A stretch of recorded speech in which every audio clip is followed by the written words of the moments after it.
Vale, vamos a desgranar esto, porque creo que solemos pensar que el sistema económico en el que vivimos hoy, o sea, el capitalismo moderno, pues nació simplemente porque a alguien se le ocurrió inventar la máquina de vapor. No.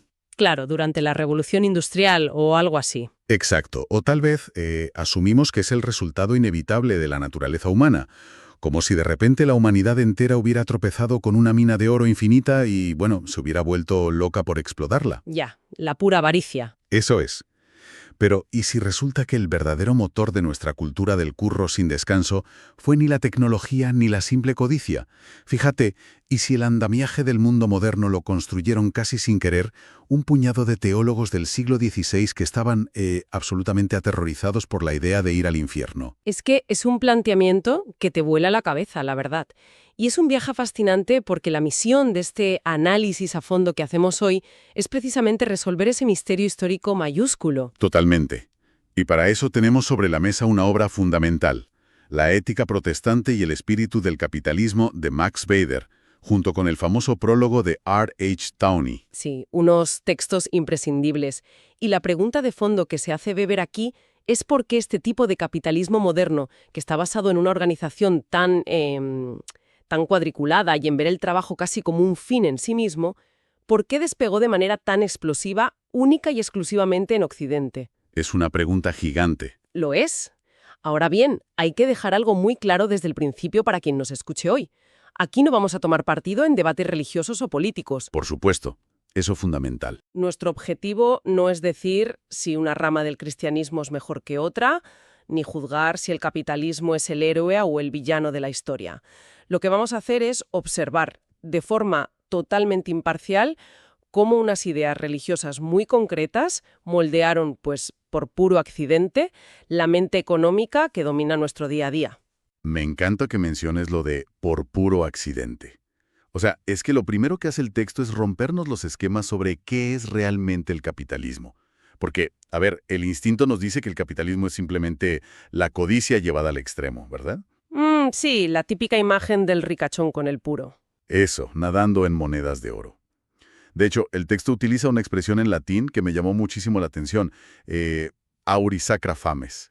¿Qué significa exactamente esto en este contexto? Maldita sed de oro. Y Weber la usa precisamente para desmontar ese mito que acabas de mencionar. O sea, el afán de lucro, la codicia salvaje o la especulación, pues han existido desde que el mundo es mundo. Claro, no es algo nuevo. Que va, piensa en, no sé, los prestamistas de la antigua Babilonia o los piratas del Mediterráneo. O los patricios romanos, ¿no? Que acumulaban unas fortunas obscenas. Exacto. O los grandes mercaderes de la China imperial. Todos ellos tenían esa auris sacra fames, esa sed de oro. De hecho, lo fascinante aquí es que Weber argumenta que un aristócrata romano o incluso un taxista napolitano de la época tenían probablemente una codicia personal mucho más despiadada que un aburrido burgués inglés de la época victoriana. Ostras, qué buena comparación. Vale. Entonces, si la avaricia ha estado ahí siempre y en todas partes, el capitalismo de Occidente tiene que ser algo distinto a la simple codicia. O sea, tiene que haber algo más. Exactamente. Lo que aporta Occidente no es el, digamos, capitalismo de botín, o el aventurero que da un pelotazo y se retira a vivir la vida. Ya, el que pega el traquetazo comercial. Eso es. Lo que surge es lo que Weber llama el capitalismo burgués racional. Y esto significa algo mucho más frío y metódico. Hablamos de la organización sistemática del trabajo libre, la contabilidad matemática de cada céntimo que entra y sale, y muy importante, la separación legal y física entre lo que es la empresa y lo que es el hogar. O sea, un sistema diseñado para la continuidad a largo plazo, no para el golpe de suerte de una tarde. Exacto, es estabilidad. Pero claro, para montar una maquinaria social tan disciplinada y, seamos sinceros, tan aburrida, pues no te basta con la codicia salvaje. De hecho, esa codicia instintiva estorba. Necesitas un espíritu completamente nuevo. El famosísimo espíritu del capitalismo. Y aquí el texto hace un movimiento brillante, porque para ilustrar este espíritu no recurre a un economista supertécnico ni a un papa, recurre a Benjamin Franklin. Una figura clave, sí. Es que todos hemos oído sus frases célebres, lo de el tiempo es dinero o el crédito es dinero. Y yo personalmente siempre había interpretado eso como, pues, los típicos consejos astutos de un hombre de negocios para salir del paso. Como un manual de autoayuda financiera, ¿no? Totalmente. Rollo, ¿cómo hacerte rico en 10 pasos? Es muy común verlo así, claro. Pero si lees a Franklin con atención, te das cuenta de que no está dando consejitos de astucia callejera. Lo que hace es predicar un ethos, una auténtica obligación moral. O sea, le da un peso ético. Absolutamente. Para Franklin, ganar dinero, siempre que sea de forma legal e intachable, claro, no es un medio para un fin. Es el fin en sí mismo. Es una virtud. Y lo más paradójico de todo esto es que es una filosofía de la avaricia despojada de cualquier tipo de hedonismo. Ya, o sea, no ganas dinero para pasártelo bien. Para nada. No debes generar riqueza para comprarte un palacio o hacer fiestas impresionantes o vivir sin dar un palo al agua. Tienes el deber de generar riqueza por el mero deber de generarla. Es casi una imposición vital. ¡Qué locura! Es que si lo piensas bien, desde la perspectiva de disfrutar de la vida y ser feliz, es una actitud completamente irracional. Totalmente irracional. A ver, piénsalo desde la óptica actual. Suena muchísimo a esta cultura moderna del hustle, ¿sabes? Uf, sí, la cultura del esfuerzo tóxico. Exacto. A esos gurús de Internet que presumen de dormir 3 horas, trabajar fines de semana y no tomarse vacaciones jamás. Y no lo hacen porque necesiten el dinero para comer, sino porque parar de producir les genera una culpa terrible. Exactamente, esa es la mentalidad. Y hay un contraste en los documentos que ilustra esto a la perfección. Es la comparación entre esta mentalidad de Franklin y la de Jakob Fugger, que era un banquero alemán del siglo XVI y estaba absolutamente forrado. Sí, el caso de Fugger es el ejemplo perfecto del viejo mundo frente al nuevo. Sí, es que resulta que un socio suyo le dijo un día en plan, oye, Jacob, ya hemos ganado dinero suficiente, estamos forrados, vamos a retirarnos, a vivir bien y a dejar que otros tengan su oportunidad en el mercado. Una propuesta muy razonable. Pues Fugger le respondió diciendo que eso era de cobardes, que él iba a seguir ganando dinero, abro comillas, mientras pudiera.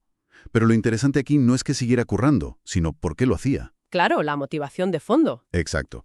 Fugger lo hacía por pura adrenalina, por el juego, por la emoción de la conquista comercial.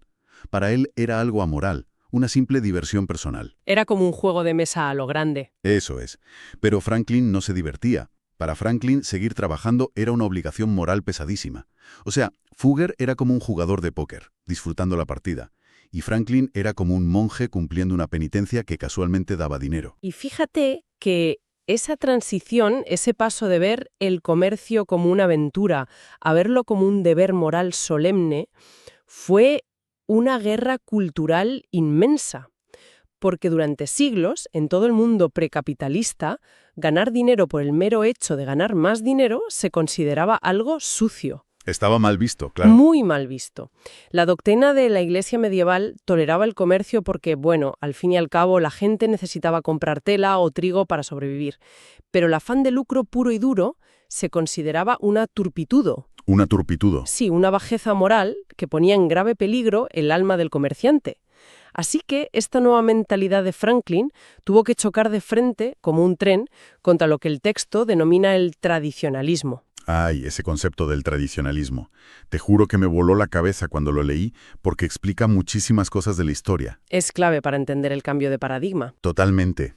Hay un ejemplo en los textos sobre unos trabajadores agrícolas a los que se les pagaba a destajo que es súper revelador. Imagina la escena. Tienes un terrateniente en la época de la cosecha. Viene mal tiempo y necesita recoger todo el trigo rápido. Una emergencia agrícola clásica. Claro. Entonces la lógica moderna nuestra nos diría, pues pagar es el doble por cada saco de trigo que recojan hoy y la gente se matará a trabajar para llevarse un buen sobre a casa. No. Esa sería la mentalidad capitalista, ¿sí? ¿Pero qué pasaba realmente en esa época cuando les subían el sueldo por saco? Pues que recogían menos trigo. Menos. Es increíble. Si les pagabas el doble, trabajaban la mitad del tiempo. Ya es que para nuestra mentalidad actual, que está moldeada por siglos de capitalismo, eso parece un error en Matrix. No tiene sentido. Cero sentido. Pero bajo la lupa del tradicionalismo es la respuesta más lógica del mundo.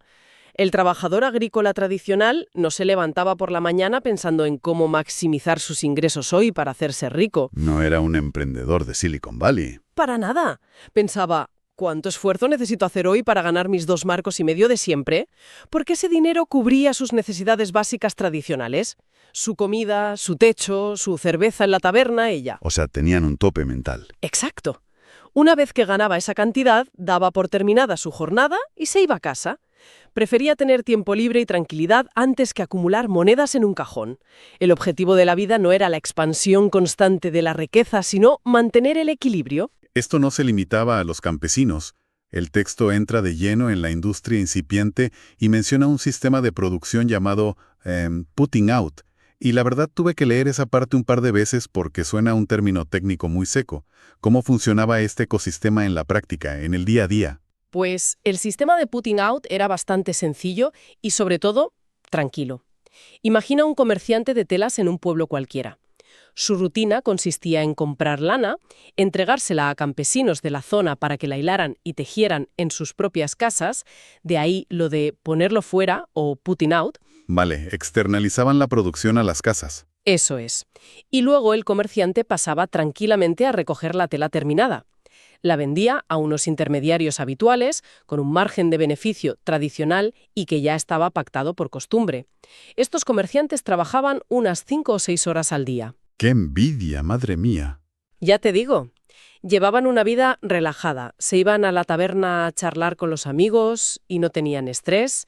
Era un sistema económico, sí, pero digamos que dormitaba plácidamente. Hasta que un buen día la paz se acaba. Y aquí es donde la cosa se pone realmente interesante. Porque el texto explica que no fue una máquina de vapor ni una gran revolución tecnológica lo que rompió este equilibrio.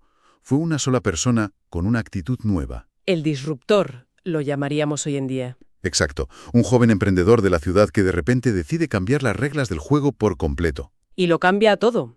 Este nuevo tipo de comerciante empieza a supervisar rigurosamente a los tejedores campesinos. Ya no confía en que lo hagan a su ritmo en casa. Exige estándares de calidad, exige plazos estrictos, los convierte casi en obreros controlados. Se acabó la tranquilidad para los tejedores, vamos. Y no solo para ellos. Luego se salta a los intermediarios tradicionales y va directamente a buscar a los clientes finales. Ajusta la calidad a lo que pide el mercado, baja los precios radicalmente para vender un volumen gigantesco y, lo más importante de todo, no se gasta ese nuevo beneficio en irse a una taberna más cara. Claro, lo ahorra. Más que ahorrarlo, lo reinvierte. Reinvierte cada céntimo en el propio negocio para hacerlo crecer más y más. Es que es la analogía perfecta de arruinar un buen rato, ¿sabes? O sea, es como si tienes un grupo de amigos que se reúne los domingos por la tarde a jugar a las cartas. Juegan por unos céntimos, beben algo, se ríen, es una excusa para charlar. Un planazo de domingo, sí. Y de repente un día llega a la mesa un tipo nuevo que empieza a contar las cartas, a calcular probabilidades matemáticas complejas, a poner cronómetros para cada turno y a tratar la partida como si fuera la final de un torneo mundial a vida o muerte. Te destroza el ecosistema. Totalmente. Obliga a todos los demás a estresarse, a profesionalizarse de golpe, o a abandonar la mesa porque ya no pueden competir. Destruye la comodidad. Y según Weber, quienes sufrieron esto odiaban a este nuevo tipo de emprendedor con toda su alma. Lógico que lo detestaran. Porque introducía la precariedad y el estrés en sus vidas. De repente, quien no adoptaba esta ética del trabajo incesante iba a la quiebra, desaparecía. Era adaptarse o morir. Exacto. Pero aquí surge un problema inmenso para estos nuevos capitalistas. Tenían la mentalidad, tenían el plan de negocio, pero se encontraban con una pared de hormigón. Sus propios trabajadores. Claro, los campesinos de antes.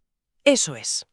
Los empleadores se daban cuenta de que era casi imposible convencer a los trabajadores tradicionales para que adoptaran esta concentración, este cuidado por el detalle y esta entrega total al trabajo.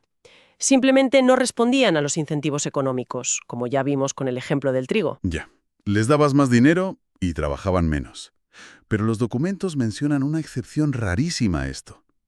Resulta que los dueños de los talleres notaron que había un grupo demográfico específico que sí trabajaba como máquinas bien engrasadas. Sí, un grupo muy particular. Gente que veía el trabajo como un deber absoluto y que no intentaban escaquearse a la mínima oportunidad. Y eran, fíjate, las mujeres jóvenes que venían de familias con antecedentes religiosos pietistas, que es una rama muy estricta del protestantismo. Y esa es precisamente la primera gran pista que nos da Weber de que la religión tiene algo que ver en todo este misterio. Bingo. Esa concentración férrea y esa resistencia a la tentación de holgazanear no eran rasgos genéticos, ni caían del cielo por arte de magia. Eran el resultado directo y medible de una educación religiosa muy particular, basada en el ascetismo. Es decir, en la renuncia total a los placeres terrenales. Vale, entonces, si el 99% de la sociedad vivía en ese tradicionalismo relajado del que hablábamos, ¿de dónde salió esta masa de nuevos emprendedores implacables y trabajadores hiperdisciplinados? Que no fue un fenómeno aislado de 4 gatos. Para nada. Y para responder a eso, los sociólogos tuvieron que hacer de detectives con los datos. Y las estadísticas de la época que cita el texto son brutales. Por ejemplo, los datos en la región de Baden, en Alemania. Y los números hablan por sí solos. ¿Qué decían esos números? Pues que los protestantes estaban desproporcionadamente sobrerepresentados en la propiedad del capital, en los puestos de alta dirección de las empresas y en los empleos técnicos más cualificados de la industria moderna. O sea, dominaban la economía moderna. Por completo. Pero va más allá. Si mirabas en qué se formaban los jóvenes, descubrías que los estudiantes católicos preferían abrumadoramente matricularse en instituciones de educación humanística clásica. Ya sabes, filosofía, historia, letras. Lo tradicional, vaya. Mientras tanto, los estudiantes protestantes se decantaban en masa por escuelas técnicas e instituciones comerciales.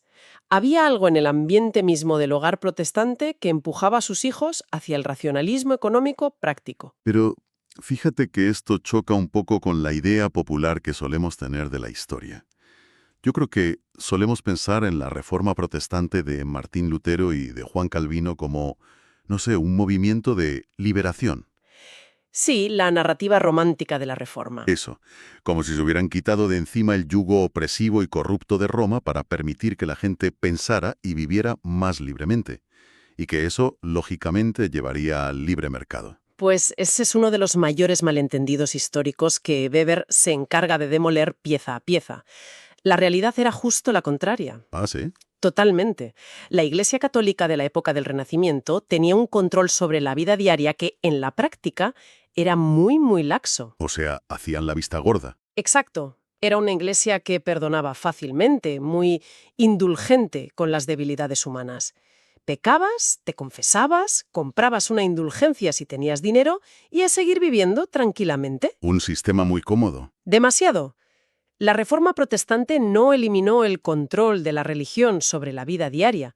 Lo que hizo fue sustituir ese control relajado y cómodo por una regulación de la conducta pública y privada que era infinitamente más estricta, minuciosa y agobiante. O sea, ¿te asfixiaban? Hablamos de comunidades donde los vecinos se vigilaban entre ellos para ver qué ropa llevabas, si reías demasiado alto en la calle o si perdías el tiempo charlando en la plaza en lugar de estar siendo productivo. Madre mía, qué pesadilla de vecinos. Y a pesar de esa opresión brutal, la naciente burguesía comercial, en lugar de huir de esta tiranía moral, la abrazó y la defendió con su vida. ¿Por qué? Es la gran paradoja. Pues todo parece originarse, según el texto, en una innovación lingüística, en una sola palabra que lo cambió todo.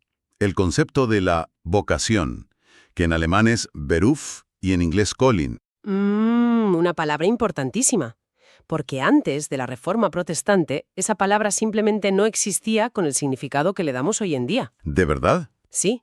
Weber rastrea esto filológicamente y descubre que la idea de tener una vocación profesional, entendida como una tarea asignada directamente por Dios en el mundo terrenal, fue una invención de Martín Lutero. Amba, no tenía ni idea. Ocurrió casi de casualidad mientras traducía la Biblia al alemán, específicamente al traducir un pasaje del libro de Jesús Sirach. ¿Y qué implicaba ese cambio de traducción en la práctica? Porque, a ver, parece un detalle filológico menor de eruditos. Te aseguro que fue un terremoto teológico. Hasta ese momento, bajo el ideal católico, si querías llevar una vida verdaderamente santa y agradable a Dios, tenías que alejarte del mundo material. Hacerte monje, ¿no? Exacto. Tenías que encerrarte en un monasterio, rezar todo el día y practicar la castidad y la pobreza. El trabajo secular, el de, yo que sé, un zapatero o un comerciante, era visto como algo inferior. Era algo para los que no tenían la fuerza espiritual necesaria para ser monjes. Ciudadanos de segunda clase espiritual. Exacto. Pues Lutero destruye esta jerarquía de un plumazo.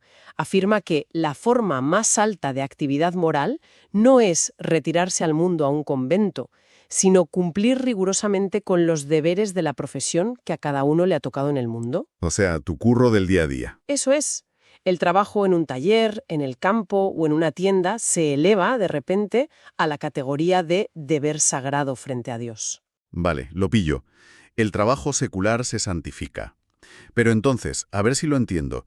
¿Es Lutero el gran arquitecto secreto de Wall Street? ¿Fue él quien encendió la mecha del espíritu capitalista que vemos en Benjamin Franklin? Pues paradójicamente, no. ¿Ah, no? Para nada.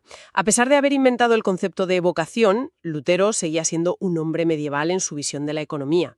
Era un tradicionalista hasta la médula. Vaya. De hecho, odiaba la usura y el cobro de intereses con una pasión casi irracional, súper antigua. Su visión de la providencia divina era completamente estática. ¿A qué te refieres con estática? A que creía que Dios había puesto a cada individuo en una posición social específica desde su nacimiento, y tu deber como buen cristiano era obedecer y quedarte en tu sitio calladito. O sea, nada de movilidad social. Cero. Si eras hijo de zapatero, debías ser zapatero y punto. Intentar ascender socialmente, buscar más lucro o salir de tu estamento era visto por Lutero como una rebelión directa contra el plan de Dios. Así que el luteranismo por sí solo no tenía la pólvora necesaria para dinamitar la economía tradicional. Ya veo. O sea que para arrancar a la humanidad de esa comodidad del tradicionalismo, de esas partidas de cartas los domingos y esas horas bebiendo en la taberna, no bastaba con Lutero. Faltaba un ingrediente más duro. Hacía falta una teología muchísimo más radical, más severa y, sinceramente, mucho más aterradora. Y aquí es donde entra la artillería pesada del texto, el calvinismo, y otras corrientes similares como el puritanismo inglés. Y el núcleo atómico de esta nueva teología es un dogma muy oscuro, que aparece plasmado en la Confesión de Westminster del siglo XVII. Uf, sí. Hablo de la predestinación. Es que el dogma de la predestinación es, sin duda, el pilar central de toda esta teoría de Weber. La Confesión de Westminster declara algo que resulta escalofriante si te paras a pensarlo. A ver, Afirma que Dios, por su propia voluntad insondable y secreta, ya ha decidido, desde antes de la creación del universo, qué seres humanos están predestinados a la vida eterna en el paraíso y cuáles están condenados al sufrimiento eterno en el infierno. a ver, un momento. ¿Me estás diciendo que no importaba lo buena persona que fueras a lo largo de tu vida? Exacto. Ese es el detalle crucial que lo cambia todo. Esta decisión divina es inmutable y no tiene absolutamente nada que ver con tus buenas obras, tu caridad, tu fe o lo mucho que vayas a la iglesia a rezar. O sea, ¿no puedes hacer méritos? Ninguno. Tu destino ya está sellado antes de nacer. Y a diferencia del catolicismo, aquí no hay red de seguridad. Ningún sacerdote puede absolverte de tus pecados, ningún sacramento puede salvarte, y Dios no va a cambiar de opinión por mucho que llores, supliques o te arrepientas. Estás vendido. Estás completamente solo, frente a un decreto eterno, inalterable. Pero claro, a ver, si nos ponemos en la piel de alguien de esa época, esto plantea una contradicción inmensa en la vida diaria. ¿En qué sentido? Pues que si yo sigo esta doctrina al pie de la letra, si el destino de mi alma ya está decidido desde antes de que yo naciera, y da igual lo que haga en la tierra, ¿por qué molestarme en trabajar duro? Claro, el nihilismo. Exacto. ¿Por qué madrugar? ¿Por qué no mentir? ¿Por qué no simplemente tumbarse en una hamaca, no hacer absolutamente nada productivo y esperar a que llegue el final? Total, el examen ya está calificado antes de entrar al aula, ¿no? ¿Por qué no cundió el fatalismo absoluto entre esta gente? Esa es la gran pregunta de verdad. Y si conectamos esto con el panorama general de la psicología humana, encontramos la pieza maestra de la tesis de Weber. Tienes que imaginar la insoportable angustia existencial que este dogma provocó en la población. Me imagino. Claro, un estrés brutal. La incertidumbre era un tormento psicológico constante. Cada creyente vivía obsesionado con una sola pregunta en la cabeza. ¿Soy yo uno de los elegidos para salvarme? ¿Cómo puedo estar seguro? La presión era tal que los pastores calvinistas se dieron cuenta de que tenían una crisis pastoral tremenda en sus manos. La gente se volvería loca. Literalmente.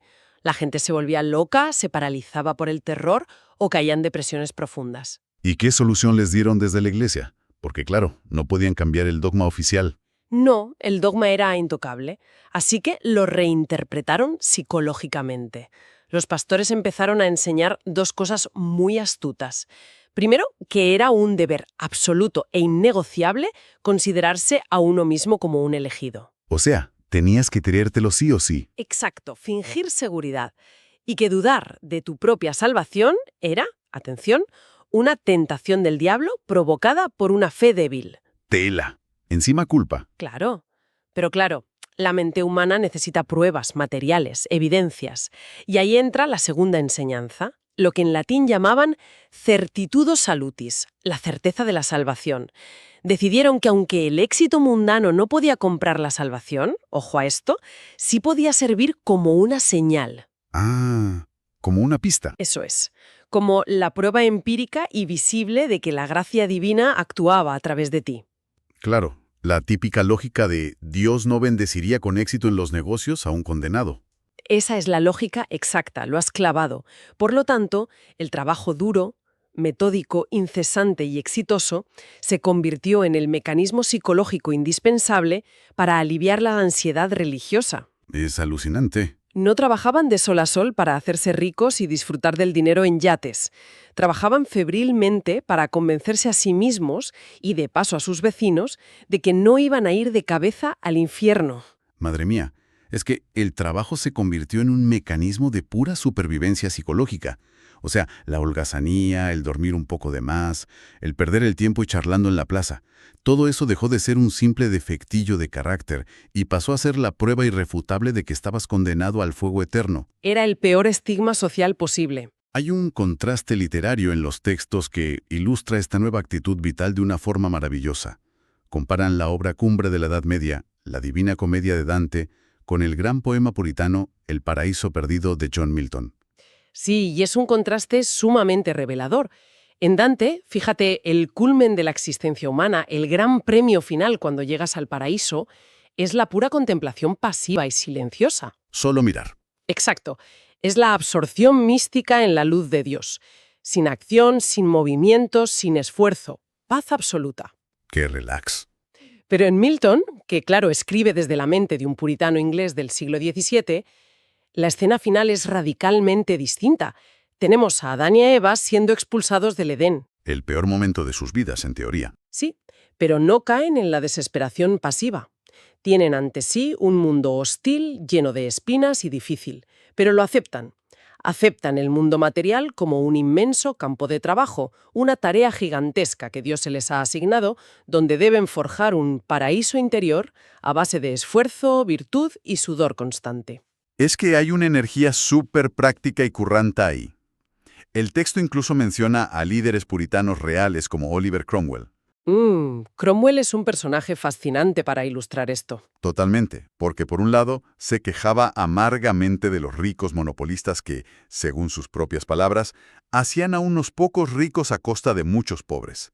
O sea, escuchas eso y suena casi como un revolucionario social, ¿verdad? Suena muy actual, sí. Pero en la práctica, su forma de organizar la sociedad, su pragmatismo absolutamente despiadado militar y político, seguía una línea clarísimamente puritana y procapitalista. Porque el objetivo final de Cromwell y de los puritanos no era la igualdad social o que todos vivieran cómodos.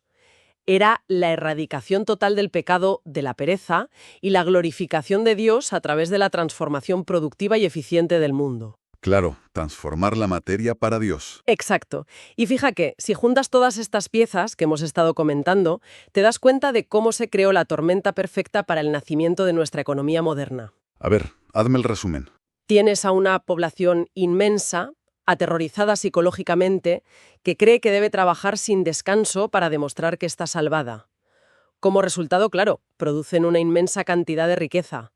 Pero, al mismo tiempo, esa misma teología ascética y estricta les prohíbe estrictamente gastar ese dinero en cosas frívolas. Ah, claro. Nada de lujos, nada de ropa ostentosa, nada de grandes banquetes, teatros, joyas o arte hedonista. Todo eso es pecado mortal. Entonces, si trabajas como un animal, ganas muchísimo dinero porque eres súper eficiente, pero tu religión te prohíbe gastártelo en disfrutar de la vida. Solo queda una salida matemática para todo ese dinero. La reinversión. Claro. Trabajas duro, ganas dinero y como no puedes gastarlo, lo reinviertes en tu propio negocio para hacerlo más grande y más eficiente. Eso te genera aún más dinero, que inevitablemente vuelves a reinvertir porque sigues sin poder gastarlo en placeres. Acababan de inventar, sin proponérselo en absoluto, la máquina perfecta de acumulación de capital continuo. Es una ironía histórica absolutamente monumental, porque, a ver, gigantes de la teología como Juan Calvino en Ginebra o John Wesley con los metodistas no eran economistas. Para nada. No tenían el más mínimo interés en las tasas de interés, ni en los mercados de futuros, ni en montar corporaciones. Su única y exclusiva preocupación en esta vida era salvar almas de las llamas del infierno. Esa era su única métrica de éxito. Y sin embargo, intentando asegurar su lugar en el cielo, esta burguesía religiosa terminó construyendo el motor económico secular más poderoso y arrasador de la historia, aplastando por el camino, de paso, a toda esa vieja aristocracia tradicionalista que prefería el ocio al trabajo. Esa es la gran lección sociológica que nos deja Weber. Nos demuestra que las ideas importan muchísimo y que los grandes cambios estructurales en la historia humana a menudo son las consecuencias imprevistas de los sistemas de creencias más profundos e íntimos de la gente. Totalmente. El capitalismo moderno, la burocracia, la eficiencia, no fue un plan brillante diseñado en una pizarra por un grupo de banqueros en el siglo XVIII. Fue el subproducto accidental de una crisis de ansiedad teológica masiva. Qué fuerte. Y la verdad es que esto nos deja con una reflexión final sumamente provocativa. Algo a lo que quien nos escuche hoy debería darle un par de vueltas esta noche con la almohada. Desde luego. Según el análisis a fondo que hemos desgranado hoy, esta inmensa y frenética máquina de trabajar, de ser productivos, de optimizar nuestro tiempo en la que estamos inmersos, nació impulsada por el fuego de una fe religiosa súper intensa. El motor calvinista. Exacto. Pero, como ya advertía el propio Weber hace un siglo, hoy en día ese andamiaje teológico ha desaparecido por completo. Se ha esfumado. Vivimos en sociedades mayoritariamente secularizadas, o ya casi nadie trabaja 14 horas al día para demostrarle a sus vecinos que no va a ir al infierno. No, las motivaciones son otras. La creencia religiosa se ha evaporado, pero la obsesión por la productividad, el madrugar para ser el mejor, el no parar quietos, eso se ha quedado incrustado en nuestra mente. Entonces, ¿qué es lo que realmente sostiene al sistema actual? Esa es la clave. Si la motivación original desapareció hace siglos, estamos corriendo en una gigantesca rueda de hámster por pura inercia. Es inquietante, ¿verdad? Pensar que podríamos estar atrapados en lo que Weber llamaba una jaula de hierro de pura eficiencia económica, donde seguimos trabajando hasta el agotamiento absoluto, habiendo olvidado por completo el propósito espiritual original para el que esa misma jaula fue construida. Te deja dándole vueltas. Ahí queda esa pregunta flotando en el aire sobre por qué hacemos lo que hacemos de lunes a viernes, de 9 a 6 o más. Bueno, ha sido un viaje increíble. Hasta la próxima inversión.